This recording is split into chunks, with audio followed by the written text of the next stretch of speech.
guys, so first of all, I'm gonna apologize for two things real quick. Sorry, the angle's a little weird. I'm home for the weekend from school and I left my tripod at college, so you guys are literally on boxes and thick books right now.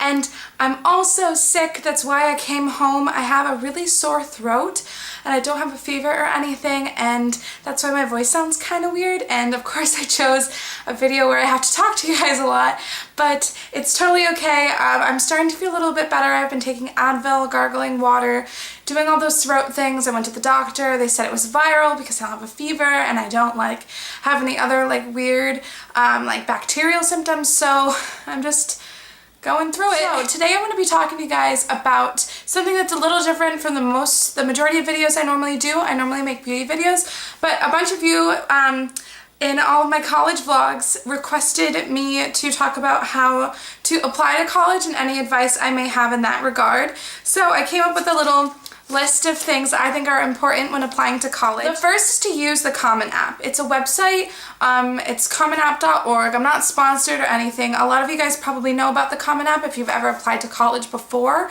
or if you've heard about it from your guidance counselors or any type of teachers who are helping you through the college application process. So basically it's this website and it has a ton of schools on it, not all the colleges in the country, in the US, and I don't know if they have Common App for schools outside of the US, so this may be something specific to just United States residents or people applying to school in the US. But it's basically this website and you have to fill out a bunch of information and it's really tedious. I spent 3 hours doing it in a Starbucks when I was applying to school, and basically it's your basic info. So you put in your address, your name, you put in all of that information, all of the stuff regarding your schooling, where you went to high school, the different level of classes you've taken, your SAT scores, your ACT scores, all of that information, and it's a pain in the butt to fill out and it takes forever. But basically, all of that information gets sent to all of your schools out, when you decide to submit it on the website. So instead of typing in all of that information over and over again for the few schools that you're applying to, you only have to do it once. The only thing that's different with the Common App is that there's a thing called a supplement, which is basically the essays and whatnot that you have to send to your school. So some schools require your college essay and then some supplemental essays, which add on to your application. So those might be different depending on the school and what type of extra information they're asking of you, but the majority of your stuff you only have to type into the computer once, and it's all electronic and it's really easy with your transcript and all of that. So I'd really recommend using the Common App. I applied to 12 schools and they were all on the Common App, so it made life a lot easier and it makes the application process a lot less stressful. Next is that if your school has any type of guidance class or something where it gives you advice on how to apply to college, I'd say go. A lot of the classes that we had at our school were not necessarily mandatory. They did not count towards graduating. You didn't get a grade. They didn't go on your transcript, but it was a period in every week or so you had one class where you sat down. And I'd say go to those things even if they're not mandatory, because they will help you figure out what type of information you want to have in your college essay, and they can help edit that. They'll help you through the application process and make things a lot less stressful, since I know as a senior applying to college there's a lot going on in your life and you're probably feeling really overwhelmed, but going to those meetings and talking with your guidance counselors, as uncomfortable as it may be sometimes, is actually really helpful. Number 3 is to figure out what school you want to go to, and that is the biggest thing. It's really difficult to narrow down the schools. There are thousands of schools in the US that you can choose. So I came up with a list of things that you may want to look for schools. Before I start, there are a lot of websites and search engines that help you figure out that use these factors and help you narrow down schools. So I'll list some of the ones I used, or I think the one I used for my college application process. If I can still get onto my school website, my high school website, if not, I'll find a different one for you guys and list it below. But basically, it helps eliminate schools for you. So one is your price. And I feel like this is really important because you're going to college to get an education, but it can be expensive. And Sometimes you can't afford some schools. I applied to a few schools that my parents were like, well, you know, if you don't get really good financial aid and scholarships, we're not going to be able to afford this. So if you're in trouble with money, you need to talk to your parents, sit down, have a meeting, and talk about what is practical for you and your parents to afford. That being said, that means that you can look at Forbes' list of the top 10, it's like the top something, whatever number. Forbes has a list of the most affordable schools and the schools that give out the best financial aid. So you also have to sit down and talk to your parents about if you're eligible for financial aid, and that's something that, like, as a 16 or 17-year-old kid, you don't really know, and you really need to communicate with your parents about that. And as uncomfortable as it may be sometimes it's really uncomfortable talking about money, especially with your parents, because I know my parents never wanted to make it seem like we had any money issues, but let's be honest, sometimes things are out of your price range and you just need to sit down and talk to them and figure that out before you start applying. Because you don't want to fall in love with a school that you can't afford. And as sad as that is, like, you have to be realistic about your approach to college. The second thing on my list would be the size. Like, you have to think about yourself. Do you want to be in a school with thousands upon thousands, like tens of thousands of students? You're not going to know everyone, which may be a good thing for you. You have to think, do I want small class sizes? My English class, my freshman year this year, has 7 kids in it. Do you want it that small where, like, if you're not there for a day and you skip a class, that you're just gonna notice and ask you about it the next time you're there? Or do you want to go to a school that has huge lectures? Or do you want somewhere in between? My school has about 2,000 undergrads, so it's pretty small. My freshman class is like 400 something, 500 something kids, so it's really little, but you still are constantly meeting new people, which is really great. The next is the program you want to go into. I personally wanted to do something kind of unique, and my school was the only one that I found that had that program in the area that I was looking at. So you have to figure out, like, do you want to go to school for nursing? Do you want to go to school for some type of theatrical or some type of art program? Do you want to go to school for business? Do you want to go to school for pre-law? Like, you have to decide what you want to go for. That being said, if you are completely clueless and you don't know what you want to do with the rest of your life, find a school that has a good program for, like, a good undecided program. That my school is a liberal arts school, which means that you have to take classes in different fields in gen eds to be able to graduate. So I have to take 2 sciences, I have to take 2 languages, or 2 semesters of, 2 semesters of language.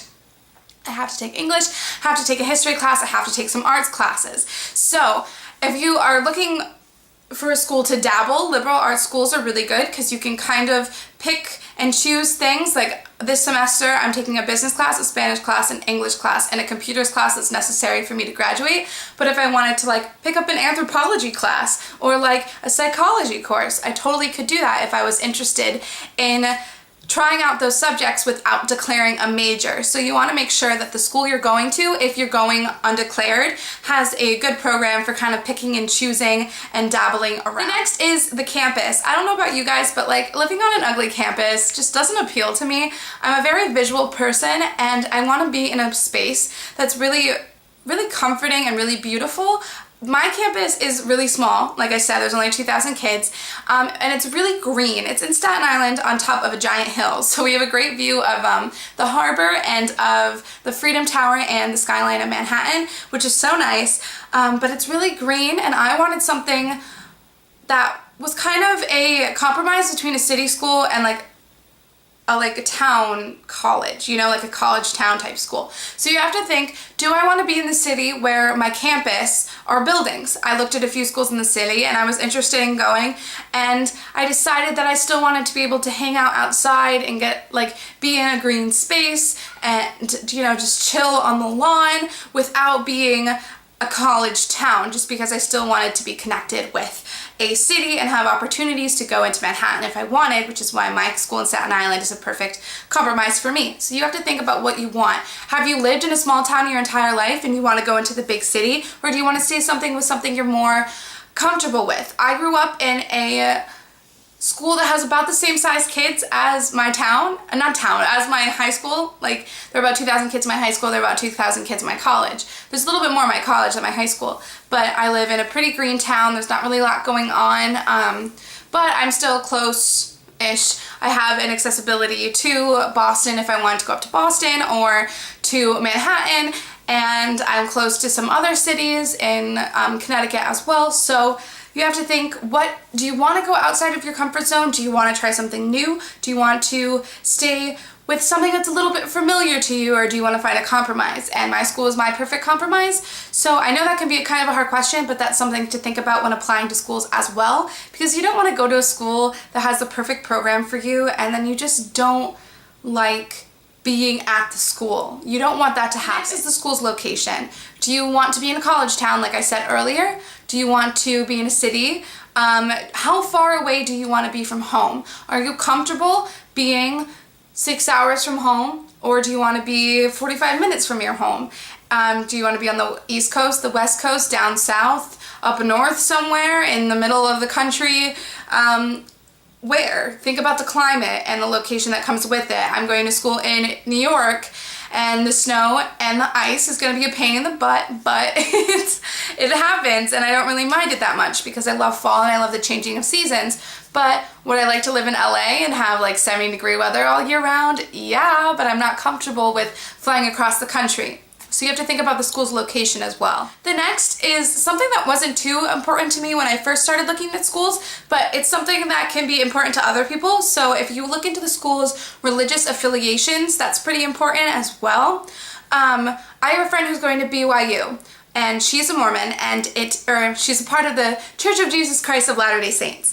And a lot of the students enrolled at BYU are from her same religion. Would I want to go to school with kids who don't share my religion? That's personally up to me. The school I'm at is not a religious affiliated school, but I personally want to be surrounded by kids with different religions, different cultures, different backgrounds. And I have a friend who's also going to Brandeis, which is heavily a Jewish school, and she's not Jewish, but it doesn't really matter because she's like, there are tons of kids there who aren't Jewish, but they get all the Jewish holidays off, so they have a bunch of days off in like the beginning of the year. So you have to think, like, do you want to go to a Catholic school if you're Catholic? Do you want to go to a school that has kids who have a similar religious interest as you? Or are you uncomfortable being surrounded by people who have a different religious affiliation? The extracurriculars. I have a friend who's going up to the University of Maine in Farmington, and she's studying early educational childhood something. I don't know, it's a really long title. Basically, she's going to become an elementary school teacher. And she was really into theater just like I was our entire high school life, but she didn't want to go into theater, and she made sure that her school had a really good extracurricular club for theater. So if you're really interested in sports or theater or art or public speaking or anything like that, any type of clubs, and you don't want to do it as a major, or you don't want to play professionally in like a college sport like a team, you can look into schools and see if they have different intramurals or different extracurriculars that you're interested in. So that's all my advice when it comes to narrowing down schools, but when it comes to applying to schools, I would say the earlier the better. I have my little notepad here, and I'd say apply early action instead of early decision if you have the opportunity. That allows you to apply to school a lot earlier than the regular decision. Okay, so you have three things before I start throwing out terms. You have early decision. This is normally a deadline before November, and it means that the school is your top choice. Once they accept you, you have to go there. It's your number one. So if you're super interested in one school over the other and you know that's definitely where you belong, I had a few friends who applied early decision and they love the school that they're at. So you can do that. Or you can apply early action, and that just means you hear back from the school sooner. And I did that for a few schools, and I really liked that because I knew what kind of schools I was getting into, and then I could kind of like gauge where I was at a little bit earlier than waiting until like March to hear back from all my schools. And then there's regular decision, which just means you wait until the normal deadline. And I definitely say do it the earlier the better, especially for schools that you're kind of on the edge with, because if you apply to a school that's a really big reach school for you and they deny you, then you know, okay, I should probably set my sights on something a little more academically realistic, and you still have a few months to apply to regular decision schools. That being said, don't be discouraged. If you don't get into your top school, it's okay. You will end up where you belong, and if you don't get into any schools at all, I know people who've taken a semester off and reapplied, or or like studied at a community college, got their gen eds out of the way, which are their like general education class. Like they're your general classes that you have to take to graduate. So like your English, your math, whatever. And taking those for less expensive prices at a community college, and then transferring their credits over to a college their sophomore year. And if you want to spend the year to travel, you can totally do that too if you have the money and the time to go and do that. Or you can work for a year. So don't get discouraged if you don't get into the school, or if you don't get into a school that you really have your heart set on. And then my last piece of advice for you guys is to do what's best for you.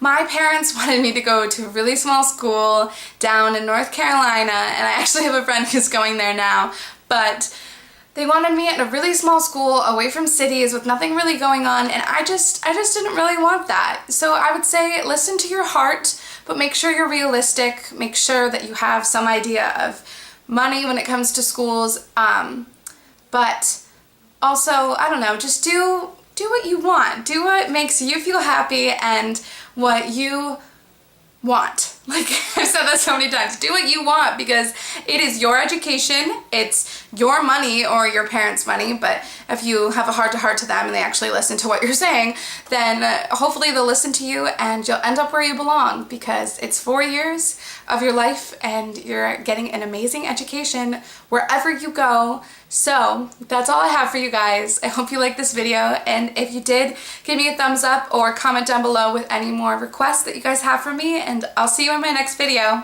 Bye guys!